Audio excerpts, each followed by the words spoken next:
Everyone,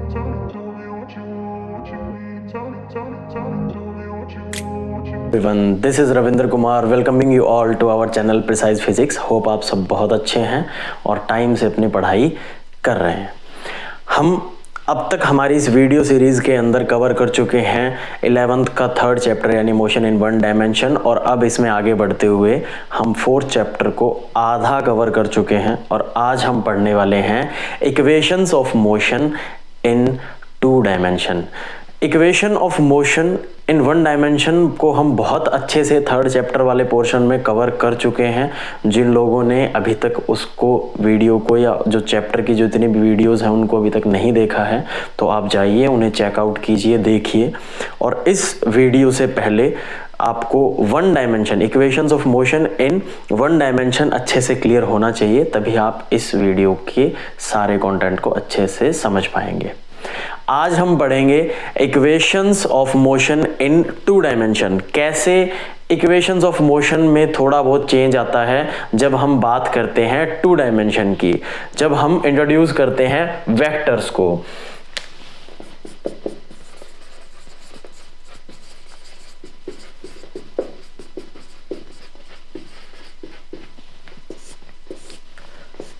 हमने सीखा है वेक्टर्स को कंपोनेंट्स में डिवाइड करना यानी रिजोल्यूशन ऑफ वेक्टर्स। तो जो लोग जिन्होंने अभी तक रिजोल्यूशन ऑफ वीडियो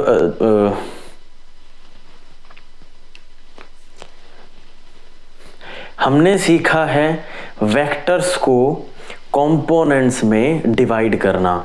जिन लोगों ने अब तक रिजोल्यूशन ऑफ वेक्टर की वीडियो नहीं देखी है, आपको लिंक इस वीडियो के नीचे इस वीडियो के डिस्क्रिप्शन में मिल जाएगा, आप जाके चेकआउट कर सकते हैं। अगर आप वेक्टर्स का रिजोल्यूशन करना सीख गए हैं तो हम इस टॉपिक को बहुत ही आसानी से समझ लेंगे, क्योंकि अगर मैं किसी r डिस्प्लेसमेंट की बात करता हूं और उस डिस्प्लेसमेंट को मैं एक वेक्टर से शो करता हूं तो उस वेक्टर को मैं 2 पार्ट्स में डिवाइड कर सकता हूं। एक डिस्प्लेसमेंट जो कि x डायरेक्शन में होगा, एक डिस्प्लेसमेंट जो कि y डायरेक्शन में होगा। इसका मतलब इजीली मैं मेरे r वेक्टर को x एंड y कंपोनेंट्स में डिवाइड कर सकता हूं। जहां 2 डायमेंशन मेरी एक सिंगल इक्वेशन ऑफ मोशन होती, वहां उस सिंगल इक्वेशन ऑफ मोशन को मैं 2 इक्वेशन ऑफ मोशंस में कन्वर्ट कर सकता हूं। अगर हम इसका एक एग्जांपल लें, इसी तरह डिस्प्लेसमेंट की तरह मैं जो वेलोसिटी है, वेलोसिटी को भी मैं 2 पार्ट्स में डिवाइड कर सकता हूं, that is vx and vy, उसके मैं कंपोनेंट्स कर सकता हूं। और इसी तरह मैं एक्सेलरेशन को भी ax एंड ay में डिवाइड कर सकता हूं। तो जो डिस्प्लेसमेंट है उसे भी हम रिजोल्यूशन कर सकते हैं, जो वेलोसिटी है उसका भी हम रिजोल्यूशन कर सकते हैं, जो एक्सेलरेशन है उसका भी हम रिजोल्यूशन कर सकते हैं। इसका मतलब अगर मेरे पास में 3 इक्वेशंस है, for example v is equals to u plus a t के ऊपर मैंने वेक्टर नोटेशन नहीं लगाया है because t is a scalar quantity, और ये v u ये सारे के सारे वेक्टर क्वांटिटी है। मीनिंग इनका सेम रहेगा, जो 1 डायमेंशन में था वही यहां पे भी उनका मीनिंग रहेगा। This is final velocity, initial velocity, acceleration and time. But इस एक इक्वेशन को मैं 2 पार्ट्स में डिवाइड कर सकता हूं। vx is equals to ux plus ax and t, ये हो जाएगा for x axis, and vy is equals to uy plus ay t, यानी पार्टिकल का total motion for y direction. इसी तरह मैं मेरी सेकंड इक्वेशन, यहां पे मैं डिस्प्लेसमेंट की जगह डिस्प्लेसमेंट वेक्टर का यूज कर रहा हूं, यानी r is equals to u t plus half a vector t का स्क्वायर। इसे भी हम 2 पार्ट्स में डिवाइड कर सकते हैं। r जो है उसे हम x और y की फॉर्म में लिख सकते हैं, यानी एक बार मैं लिखूंगा x displacement in x direction, that will be uxt plus half ax t square, और एक बार मैं लिखूंगा y यानी डिस्प्लेसमेंट इन y डायरेक्शन, यहां पे हम लिखेंगे uy t plus half ay t square. इसी तरह हम third equation of motion u square is equals to V square is equals to U square minus 2a, S की जगह पे हम यूज करेंगे आर वेक्टर को। यहां पे ए पे भी हम वेक्टर नोटेशन का यूज करेंगे। वी स्क्वायर का मतलब है कि हमारी जो क्वांटिटी है, जो हम वी का जो हम यूज कर रहे हैं, वो अब वेक्टर नहीं रही, क्योंकि जब एक वेक्टर का स्क्वायर हो जाता है स्केलर में, हम हमारी कुछ आगे आने वाली कुछ वीडियोस के अंदर हम इसको देखेंगे कि जब हम एक वेक्टर का डॉट प्रोडक्ट करके उसका स्क्वायर कर देते हैं तो वो एक स्केलर क्वांटिटी बन जाती है। तो इन जनरल जब हम बात करते हैं इक्वेशंस ऑफ मोशन की, तो हम इन दोनों इक्वेशंस को ही कंसीडर करते हैं जब हम बात कर रहे होते हैं प्लेन की या 2 डायमेंशन की, क्योंकि इन दोनों इक्वेशंस को हम इजीली कंपोनेंट्स में डिवाइड करके कुछ इस तरह से लिख सकते हैं। अगर आपको ये टॉपिक अच्छे से समझ में आ गया है तो बहुत अच्छी बात है। अगर आपको ये टॉपिक अभी भी समझ में नहीं आया है तो let's discuss a small numerical problem, और होप कि उस न्यूमेरिकल प्रॉब्लम के बाद में आपको ये टॉपिक अच्छे से क्लियर हो जाएगा। Let's solve this problem based on equation of motions in 2 dimensions. So the problem is initial velocity of a particle is 5 i cap metre per second. तो हमें इनिशियली जो कंडीशन गिवन है, सबसे पहले हम वो सारी कंडीशंस लिख लेते हैं। हमें u वेक्टर गिवन है 5 i cap metre per second, and uniform acceleration of 3 i cap plus 2 j cap metre per second square, यानी हमें एक्सेलरेशन भी गिवन है कि इस XY प्लेन के अंदर 3 i cap 2 j cap का मीटर पर सेकेंड स्क्वायर, हमें एक एक्सेलरेशन वेक्टर भी गिवन है। हमें फाइंड आउट क्या करना है? Find the value of coefficient of y at the instant when x is 84 metre, और हमें निकालनी है y की वैल्यू। तो हमने 2 डायमेंशन के अंदर देखा कि कैसे हमारी इक्वेशन ऑफ मोशंस का नेचर चेंज हो जाता है, कैसे हमारी इक्वेशंस ऑफ मोशन बन जाती हैं। तो उन्हीं इक्वेशन ऑफ मोशन में से हमने एक इक्वेशन ऑफ मोशन पढ़ी कि r is equals to U vector t plus half a vector t का स्क्वायर, और t जो है वो एक स्केलर क्वांटिटी होती है, तो यहाँ पे हम वेक्टर नोटेशन का यूज नहीं करेंगे। तो ये बार बार इन चीज़ों को रिपीट करने की ज़रूरत नहीं है। अगर मैं यहाँ वैल्यू पुट करूँ, ये मुझे क्या बताएगा? ये मुझे बताएगा displacement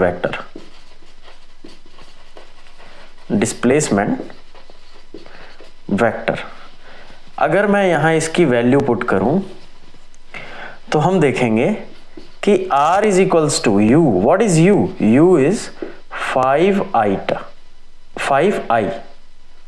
so 5i cap into t plus half 3i cap plus 2j cap into t square, that's it।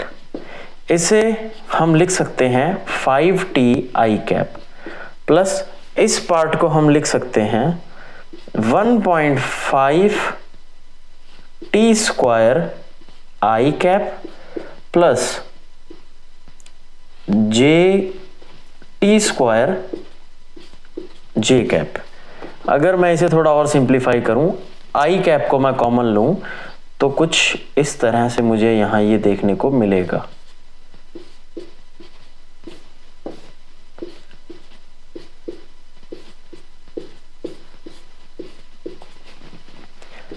ये किसकी वैल्यू है?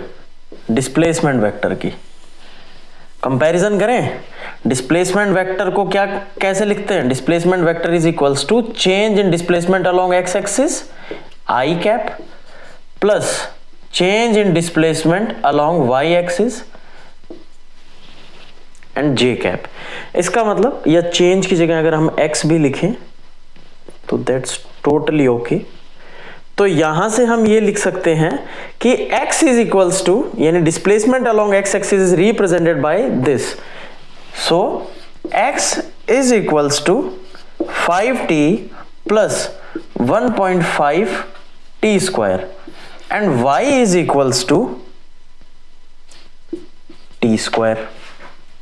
y is equals to T square. अब हमें ये गिवन है क्वेश्चन में कि x की value, if x is equals to 84 then what will be the value of y at that particular instant. तो हमें क्या करना है, एट फर्स्ट हम x की जगह पे क्या वैल्यू पुट करेंगे, हम x की जगह वैल्यू पुट करेंगे 84। तो हमारी जो फर्स्ट इक्वेशन है ये बन जाएगी 84 is equals to 5t plus 1.5 t square, and इसे अगर हम थोड़ा और सिंप्लीफाई करें तो 5t plus 1.5 t square minus 84 is equals to 0। क्या ये एक क्वाड्रेटिक इक्वेशन बन गई? और क्वाड्रेटिक इक्वेशन को सॉल्व करने का तरीका हम सबको अच्छे से पता है, तो हम इसे सॉल्व कर लेंगे। और सॉल्व करके हम जब वैल्यूज फाइंड आउट करेंगे तो यहां t की वैल्यू आएगी 6 सेकेंड, t की वैल्यू आएगी 6 सेकेंड, यानी कि x की वैल्यू 84 कब पॉसिबल है, जब t की वैल्यू कितनी होगी 6 सेकेंड्स। एक नेगेटिव वैल्यू भी आएगी बट हम उसको नेग्लेक्ट कर देंगे क्योंकि टाइम हमेशा पॉजिटिव होता है। तो 6 सेकेंड पे अगर हम y की वैल्यू निकालेंगे तो y at t is equals to 6 36, so y will be 36 metres, y will be 36 metres. तो कुछ इस तरह से हम इस ए पार्ट को देखेंगे। नेक्स्ट इसी क्वेश्चन में पूछा है what will be the speed of the particle at that instant. तो इसको निकालने के लिए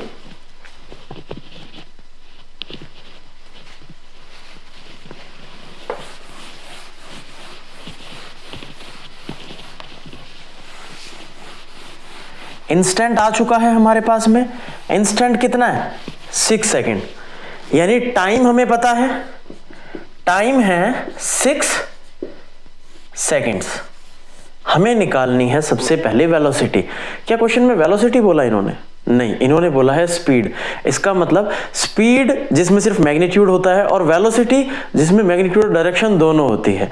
तो हम सबसे पहले वेलोसिटी निकालेंगे और फिर हम वेलोसिटी का मैग्नीट्यूड निकालेंगे जो कि बराबर होगा उस पार्टिकल की स्पीड के। तो सबसे पहले हम यहां से वेलोसिटी फाइंड आउट करते हैं।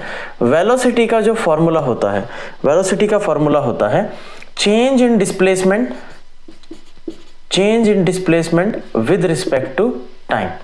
और डिस्प्लेसमेंट जो है वो हमने अभी अभी फाइंड आउट किया था।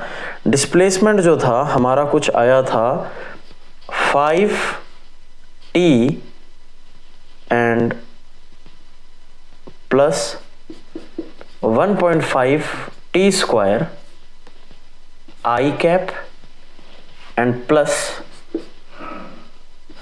टी स्क्वायर जे कैप के। ये था हमारा आर कैप, आर वेक्टर। अगर मैं इसका डिफरेंशिएशन करता हूं विद रिस्पेक्ट टू टाइम तो मुझे पता चल जाएगी वेलोसिटी की वैल्यू।